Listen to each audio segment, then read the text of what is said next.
സുഹൃത്തുക്കളെ, ഇന്ന് മഹാത്മാ അയ്യങ്കാളിയുടെ സ്മൃതി ദിനമാണ്. കേരളത്തിൽ വിപ്ലവകരമായ മാറ്റങ്ങൾ കൊണ്ടുവരുവാൻ പരിശ്രമിച്ച നവോത്ഥാന നായകന്മാരിൽ പ്രമുഖനാണ് അദ്ദേഹം. അദ്ദേഹത്തെ തീർച്ചയായും ദളിത് വിഭാഗത്തിൻ്റെ ഒരു വ്യക്തി എന്ന നിലയിലല്ല ഞാൻ കാണുന്നത്. അദ്ദേഹം സമൂഹത്തെ ഉദ്ധരിക്കുന്നതിൽ ഒരുപാട് പരിശ്രമിച്ച വ്യക്തിയാണ്. അദ്ദേഹത്തിൻ്റെ താത്വിക വശങ്ങൾ മാത്രമാണ് ഞാനിന്ന് പറയാൻ ആഗ്രഹിക്കുന്നത്. ജീവിത ക്രമത്തെക്കുറിച്ചല്ല, ടൈം ലൈൻ അല്ല ഞാൻ പറയുന്നത്. അദ്ദേഹത്തിൻ്റെ ഒരു ദളിത് കോൺഷ്യസ്നസ്, അതായത് ദളിതനുള്ള അവൻ്റെ മനസ്സിനെ ഉദ്ധരിക്കുക, അല്ലെങ്കിൽ മനസാക്ഷി എന്ന കോൺഷ്യസ്നസ്സിൻ്റെ ഒരർത്ഥം വരുന്നത് അവൻ്റെ അവബോധത്തെ ഒന്ന് ഉണർത്തിയെടുക്കുക. ദളിത് എന്ന അവബോധമല്ല, അവകാശങ്ങൾ, ചെയ്യേണ്ട കാര്യങ്ങൾ, നേടേണ്ട കാര്യങ്ങൾ, ഈ ഒരു അവബോധത്തെ ഉണർത്തിയെടുക്കുക. അതാണ് അദ്ദേഹത്തിൻ്റെ തത്വശാസ്ത്രത്തിൻ്റെ ആദ്യത്തെ വശം. രണ്ടാമത് സെൽഫ് അസേർഷൻ എന്ന് പറയും. അതായത് അവനവൻ്റെ ഉള്ള അവകാശം എന്ത് എന്ന് തിരിച്ചറിയുക. ഞങ്ങളൊക്കെ പഠിപ്പിക്കും പറയാറുണ്ട്, we know the right but you have to know the duty also. നമുക്ക് അവകാശത്തെക്കുറിച്ചറിയാം, നമ്മുടെ ദൗത്യങ്ങൾ എന്താണെന്നോ, കർമ്മം, നമ്മൾ എന്ത് കർമ്മമാണ് ചെയ്യേണ്ടതെന്നുള്ളത് അറിഞ്ഞുകൂടാ. പക്ഷേ ഇവിടെ അദ്ദേഹം പറയുന്നത് അവനവനുള്ള അവകാശം എന്ത് എന്ന് ദളിതൻ തിരിച്ചറിഞ്ഞിരിക്കണം. വഴി നടക്കാൻ പാടില്ല എന്ന് പറഞ്ഞാൽ വഴി നിൻ്റെ അല്ല എന്ന് പറയുന്ന മനസ്സുണ്ടാവണം. അല്ലെങ്കിൽ അവിടെ ഇരിക്കാൻ പാടില്ല. അന്നത്തെ കാലഘട്ടത്തെ ഞാൻ പറഞ്ഞു, ഇന്ന് ഒന്നും പറയാനൊക്കത്തില്ല. അന്നത്തെ കാലഘട്ടത്തിൽ എങ്ങനെയായിരുന്നു? അതുകൊണ്ട് അദ്ദേഹം പറഞ്ഞു, നമ്മൾ നമ്മുടെ അവകാശത്തെക്കുറിച്ചുള്ള ഉൾബോധ്യമുള്ള ആളുകളായിരിക്കണം. മൂന്നാമത്തെ കാര്യം അദ്ദേഹം പറഞ്ഞത് സോഷ്യൽ എന്യൂമറേഷൻ, അല്ലെങ്കിൽ എമാനിസ്പേഷൻ, അങ്ങനെയാണെന്ന് തോന്നുന്നു ഇംഗ്ലീഷ്. ഓക്കെ, അത് പോട്ടെ, ഇംഗ്ലീഷ് വേണ്ട. നമ്മൾ നമ്മുടെ വിമോചനത്തെക്കുറിച്ച്, അതായത് നമ്മൾ സാമൂഹികപരമായിട്ട് നമ്മളെ അടിച്ചമർത്തുന്ന ആരെങ്കിലും ഉണ്ടെങ്കിൽ അവരിൽ നിന്ന് വിമോചനം നമുക്ക് കിട്ടണം. ആ വിമോചനത്തെക്കുറിച്ച്, അതായത് ഞാൻ പറഞ്ഞ സെൽഫ് കോൺഷ്യസ്നസ്, ആദ്യത്തെ അവർ നമ്മുടെ മനസ്സിനെക്കുറിച്ചുള്ള അവബോധത്തിലാണ് പ്രധാനപ്പെട്ട കാര്യം. നമ്മളുടെ വിമോചനത്തെക്കുറിച്ച് എപ്പോഴും ചിന്തിക്കണം. പിന്നെ അതോടൊപ്പം തന്നെ നമുക്ക് സാമൂഹികപരമായിട്ട് സിവിൽ ലിബർട്ടി എന്നതിനെ പറയണം. അതായത് നമ്മുടെ സാമൂഹികപരമായിട്ടുള്ള സ്വാതന്ത്ര്യത്തെക്കുറിച്ച്, ലിബർട്ടീസ്, നമ്മുടെ ലിബർട്ടി, നമ്മൾ ഫ്രഞ്ച് വിപ്ലവത്തിലൊക്കെ പറഞ്ഞതുപോലെ, ഫ്രഞ്ച് വിപ്ലവത്തിൻ്റെ സ്ലോഗനൊക്കെ അറിയാമായിരിക്കും. ആ ലിബർട്ടി, അതിനെക്കുറിച്ചുള്ള ബോധം നമ്മുടെ മനസ്സിലുണ്ടാകും. നമുക്ക് നമ്മുടെ സ്വാതന്ത്ര്യമുണ്ട്, വഴി നടക്കാനുള്ള സ്വാതന്ത്ര്യമുണ്ട്, മാറുമറയ്ക്കാനുള്ള സ്വാതന്ത്ര്യമുണ്ട്. അല്ലെങ്കിൽ ഏത് ഉച്ചനീചത്വം വന്നാലും അതിനെതിരെ നെഞ്ചു പിരിച്ചെന്ന് സംസാരിക്കാനുള്ള സ്വാതന്ത്ര്യമുണ്ട്. അതാണ് സോഷ്യൽ ലിബർട്ടിയെക്കുറിച്ച്, സിവിൽ ലിബർട്ടിയെക്കുറിച്ച് മനസ്സിലാക്കണം. പിന്നെ ലേബർ റൈറ്റ്, തൊഴിലിൻ്റെ നമുക്കുള്ള എന്ത് റൈറ്റ്സാണ് നമുക്കുള്ളത്. ഇപ്പം നമ്മൾ എത്ര മണിക്ക്, പണ്ടൊക്കെ നമുക്കറിയായിരുന്നു, എനിക്ക് തോന്നുന്നു കൊടിയേരിയൊക്കെ പറഞ്ഞിട്ടുണ്ടായിരുന്നു, ജോലി ചെയ്താൽ വരമ്പത്ത് കൂലി എന്ന് പറയത്തില്ലേ, നമുക്ക് റൈറ്റുണ്ട്. 8 മണിക്ക് ഇറങ്ങുക ജോലിക്ക്, പണ്ട് കാലത്തിലായിരുന്നു. 12 മണിക്ക് കയറുക, 2 മണിക്ക് ഇറങ്ങുക, 5 മണിക്ക് റൈറ്റാണ്, ഒരു റൈറ്റാണ്. അതിനിടയ്ക്ക് കൂടുതൽ സമയം ജോലി ചെയ്യാൻ പറഞ്ഞാൽ ചിലപ്പോൾ നമുക്കൊരു ജോലി തീർക്കാനുണ്ടെങ്കിൽ അത് നമ്മുടെ ഡെഡിക്കേഷനാണ്. അല്ല, നമുക്ക് നമ്മുടെ റൈറ്റിന് അപ്പുറം കവർ ചെയ്യാൻ സാധിക്കത്തില്ല. കാരണം ഇതിപ്പോൾ തൊഴിലിന് മാത്രമല്ല, ഇപ്പോൾ വയലിലൊക്കെ പണിയുന്ന ആളുകൾ കുറവാണ്. ഒരു ഓഫീസിൽ പോയിരുന്നാലും നമുക്ക് ജോലിക്ക് നമ്മുടേതായ റൈറ്റുണ്ട്, ലേബർ റൈറ്റുണ്ട്. ഇപ്പോൾ ലേബർ കമ്മീഷൻസൊക്കെ ഉണ്ട്. അതിനൊക്കെ എത്രയോ മുമ്പ് ഒരു പ്രവാചകനെ പോലെ അദ്ദേഹം പറഞ്ഞാണ് ഈ ലേബർ റൈറ്റിനെ കുറിച്ച് നമ്മൾ ബോധ്യപ്പെടണം.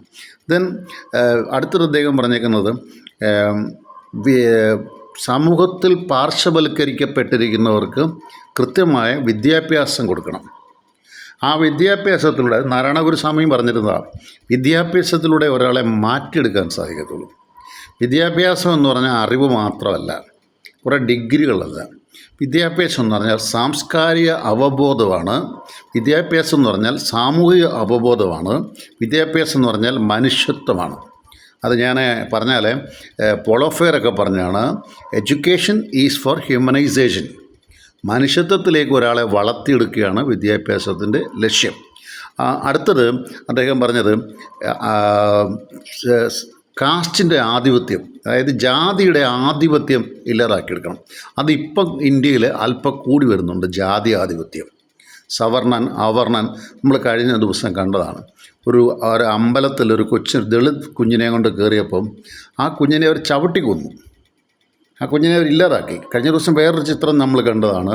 ഭക്ഷണം കൊടുത്തിട്ട് അതിൻ്റെ മേളിൽ കയറി നിന്നിട്ട്, നിങ്ങളങ്ങനെ ശുദ്ധിയോടെ കഴിക്കണ്ട, നിന്നിട്ട് കഴിച്ചാൽ മതി. ദളിതന് ഇന്നും പല സ്ഥലങ്ങളിൽ, ഇന്ത്യയുടെ പല ഭാഗത്തും അമ്പലങ്ങൾ കയറാൻ സാധിക്കാതിരിപ്പുണ്ട്. കേരളത്തിൽ നടക്കത്തില്ല, കേരളം വേറെ. കേരളത്തിൽ അങ്ങനെ എല്ലാം പറഞ്ഞാൽ അമ്പലം അവിടെ കാണത്തില്ല, അത് വേറെ കാര്യം. ആവട്ടെ, അത് ഞാൻ പറയാം. അടുത്തത് എഡ്യൂക്കേഷൻ ആസ് ലിബറേഷൻ. നമ്മളെ വിരിഞ്ഞും അല്ലെങ്കിൽ വരിഞ്ഞു മുറുക്കിയതിൽ നിന്നുള്ള വിമോചനം, ലിബറേഷൻ. അതാണ് ഈ എന്നുവെച്ചെന്നറിയോ, വിദ്യ എന്ന് പറഞ്ഞാൽ ജ്ഞാനം മാത്രമല്ല, ഒരു പ്രകാശമാണ്. അത് നമ്മളെ സ്വാതന്ത്ര്യത്തിലേക്ക് അല്ലെങ്കിൽ അടിമത്വത്തിൽ നിന്നും മാറ്റാനുള്ള ഒരു പ്രകാശമാണ്. അതാണ് അദ്ദേഹം പറഞ്ഞത്, എൻ്റെ സമൂഹത്തിൽ നിന്ന് ഒരു 10 BA-ക്കാരെങ്കിലും ഉണ്ടാകണം. ഇന്ന് 10 ആണോ ഉള്ളത്? 1000 ആണോ 10,000 ആണോ? അതേ കൂടുതൽ BA-ക്കാർ മാത്രമോ? എത്രയോ പേർക്ക് ഇപ്പോൾ IAS ഉണ്ട്. അപ്പോൾ എടുക്കാവുന്ന മേഖലകൾക്കൊക്കെ ഇപ്പോൾ എടുക്കുന്നുണ്ട്. അങ്ങനെയുള്ള കഴിവുള്ള കുട്ടികളുണ്ട്, അവരെയൊക്കെ വളർത്തിക്കൊണ്ടുവരണം. അടുത്തത് collective action and self Reliance. അതായത് അതിനാണ് അദ്ദേഹം സാധുജന പരിപാലന സംഘം രൂപീകരിച്ചത്. അതായത് നമ്മൾ ഒരുമിച്ച് കളക്റ്റീവായിരിക്കണം, സാധുജനങ്ങൾ ഒരുമിച്ച്. അതായത് കളക്റ്റീവ് സെൽഫ് റിലയൻസ്, സ്വന്തമായിട്ട് നിൽക്കാനായിട്ടുള്ള കളക്റ്റീവ് ആക്ഷൻ എന്ന് പറഞ്ഞാൽ ഒരുമിച്ച് പ്രവർത്തിക്കുകയും സ്വന്തം കാലം നിൽക്കാൻ സാധിക്കുകയും. അതിനാണ് അദ്ദേഹം ആ ഒരു സംഘം രൂപീകരിച്ചത്. അടുത്തത് സബ്വേർഷൻ സ്പേഷ്യൽ ഡിസ്ക്രിമിനേഷൻ. അതായത് സ്ഥലത്തിൽ നിന്ന് ഇന്ന സ്ഥലത്തെ ഇന്നൊരു താമസിക്കാവൂ, അതങ്ങനെ പറഞ്ഞിട്ടില്ല. പ്രത്യേകിച്ച് ഇന്ത്യൻ കോൺസ്റ്റിറ്റ്യൂഷൻ അങ്ങനെ പറയുന്നില്ല. അപ്പം അത് അങ്ങനെ ഒരു അട്ടിമറി വേണ്ട. സബ്വേർഷൻ എന്ന് വെച്ചാൽ അട്ടിമറി, അങ്ങനെ ഒരു അട്ടിമറി വേണ്ട. നമുക്ക് ഇഷ്ടമുള്ളത് താമസിക്കാൻ സാധിക്കും. അങ്ങനെ ഭയങ്കര വിശാലമായ അർത്ഥം ലോകത്തിന് കൊടുത്ത് ജീവിച്ച ഒരു വ്യക്തിയാണ് അദ്ദേഹം. അതോടൊപ്പം തന്നെ അതാണ് അദ്ദേഹം വില്ലുവണ്ടി സമരം ചെയ്തത്. കല്ലുമാലയിട്ട് ആരാണ് വില്ലുവണ്ടിയിൽ വന്നത്, ആ വില്ലുവണ്ടി സമരം മറ്റുള്ളവർക്ക് വേണ്ടി മാത്രമല്ല, വില്ലുവണ്ടിയും കാറും ഒക്കെ ഞങ്ങൾക്കൂടെ അവകാശപ്പെട്ടതാണെന്ന് പറയുകയാണ് അദ്ദേഹം ചെയ്തത്. പിന്നെ തൊഴിൽപരമായിട്ടും സാമ്പത്തികപരമായിട്ടുള്ള സ്വാതന്ത്ര്യം എടുക്കുക. നിങ്ങൾ സ്വന്തമായിട്ട് തൊഴിൽ കൊടുക്കുന്നവരാകണം നീ ദളിത് സമൂഹം. അതോടൊപ്പം തന്നെ സാമ്പത്തികമായിട്ട് ആരും നമ്മൾ ഡിസ്ക്രിമിനേറ്റ് ചെയ്യേണ്ട കാര്യമില്ല. ഇൻഡിപെൻഡൻ്റ് ആയിരിക്കണം സാമ്പത്തികമായിട്ട്. മറ്റുള്ളവരുടെ മുമ്പിൽ കൈനീട്ടി ജീവിക്കണ്ട, നമ്മൾ അധ്വാനം ജീവിച്ചോളാം, വെറുതെ തരണ്ട, ഞങ്ങൾ അധ്വാനം ജീവിച്ചോളാം. അതോടൊപ്പം തന്നെ ഐഡൻറ്റിറ്റി, അതായത് നമ്മളെ മറ്റ് ഫോൾഡിൽ നിന്നും മാറ്റി നിർത്തണ്ട. അതായത് ഇപ്പം ബ്രാഹ്മണനിൽ നിന്നോ നായരിൽ നിന്നോ ക്രിസ്ത്യാനിയിൽ നിന്നോ ഈഴവായിൽ നിന്നോ മാറ്റി നിർത്തേണ്ട ആവശ്യമില്ല. എനിക്കും ആ കസേര എനിക്കൂടെ അർഹതപ്പെട്ടതാണ്, ഞാനും മനുഷ്യനാണ് എന്ന് പറഞ്ഞ് ആ ഒരു അകറ്റി നിർത്തൽ വേണ്ട. ചേർന്ന് നമുക്കവിടെ ഇരിക്കാനുള്ള അവകാശമുണ്ട്. അതാണ് ഞാൻ ഈ പറഞ്ഞത്. ഈ പറഞ്ഞതിൻ്റെ ഏറ്റവും പ്രധാനപ്പെട്ട കാര്യം, നമ്മൾ അദ്ദേഹത്തിൻ്റെ ജനനം, അദ്ദേഹത്തിൻ്റെ മരണം അത് പറയും. ഞാനതല്ല, അതിൽ നിന്ന് വ്യത്യസ്തമായിട്ടാണ് പറഞ്ഞത്. നമ്മൾ പഞ്ചമിയെ സ്കൂളിൽ കൊണ്ടുപോയതിനെക്കുറിച്ച് പറയും, അതല്ല. നേരെ മറിച്ച് അദ്ദേഹത്തിൻ്റെ താത്വികമായ വീക്ഷണം ഈ ദളിത് സമൂഹം മാത്രമല്ല, കേരളത്തിലുള്ള എല്ലാ മനുഷ്യരും പഠിക്കണം. ഇതൊക്കെ പാഠപുസ്തകത്തിൻ്റെ ഭാഗമാക്കിയിട്ടുണ്ട്, അത് മാത്രം പോരാ. ഇതിനെയൊന്ന് ഒരു analytical study, hair splitting analysis നടത്തണം. ഏതൊക്കെ കാര്യങ്ങൾ നമ്മുടെ ജീവിതത്തിൽ പ്രാവർത്തികമാക്കണം. അന്ന് അദ്ദേഹം ചിന്തിച്ചത് എത്രയോ കാലം മുമ്പാണ്. അതിൻ്റെ പിന്നിലാണ് ഇന്ന് നമ്മൾ ചിന്തയ്ക്ക് നിൽക്കുന്നത്. അതിനേക്കാൾ പിന്നിൽ മഹാത്മാ അയ്യങ്കാളിയേക്കാൾ പിന്നിലാണ് നമ്മൾ ചിന്തയിൽ. അപ്പോൾ അദ്ദേഹത്തിൻ്റെ കാലഘട്ടം കഴിഞ്ഞിട്ട് ഇപ്പോൾ 100 വർഷത്തിൽ കൂടുതൽ കഴിഞ്ഞു. ആ 100 വർഷത്തിന് ശേഷവും നമ്മൾ മഹാത്മാ അയ്യങ്കാളിയൊക്കെ പിന്നിൽ നിൽക്കാൻ പാടില്ല, മുമ്പോട്ട് കുതിക്കണം.